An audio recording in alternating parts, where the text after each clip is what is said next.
Students, let's we see the example sums. Example 9, prove root 3 is a irrational number. So let me move for the proof. First, let assume root 3 is a rational number. So if it is a rational number, it can be represented in the form p by q, where p and q are integers and q is not equal to 0. Okay, then if suppose p and q are having a common factor other than 1, then p and q are not co-primes. So to make it as a co-prime number, we have to divide it by the common factor. So after dividing p by common factor and dividing q by common factor, I am getting two new values a and b, where a and b are co-primes. So I can represent root 3 as a by b, where a and b are co-primes, b is not equal to 0. Okay, so I am just cross multiplying. Root 3b is equal to a. Now squaring on both sides, I will get root 3b the whole square is equal to a square. So 3b square is equal to a square. B square is equal to a square by 3. So from this equation, I can say 3 divides a square. Okay, so which means 3 divides a also, according to theorem 1.3. Okay, so if 3 divides a, then I can write a in terms of 3, right? So a is equal to 3z, where c is some integer.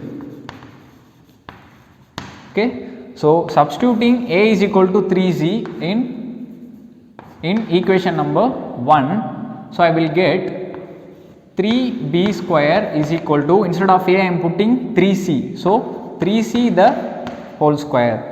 So 3b the whole square is equal to 9c square, getting cancelled. B square is equal to 3c square. So c square is equal to b square by 3. So this equation states that 3 divides b square. So I can say 3 divides b according to theorem 1.3. Okay, so from these two statements, 3 divides a and 3 divides b. So this states that a and b are having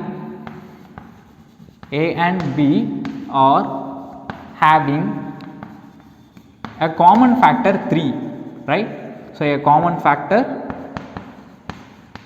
3.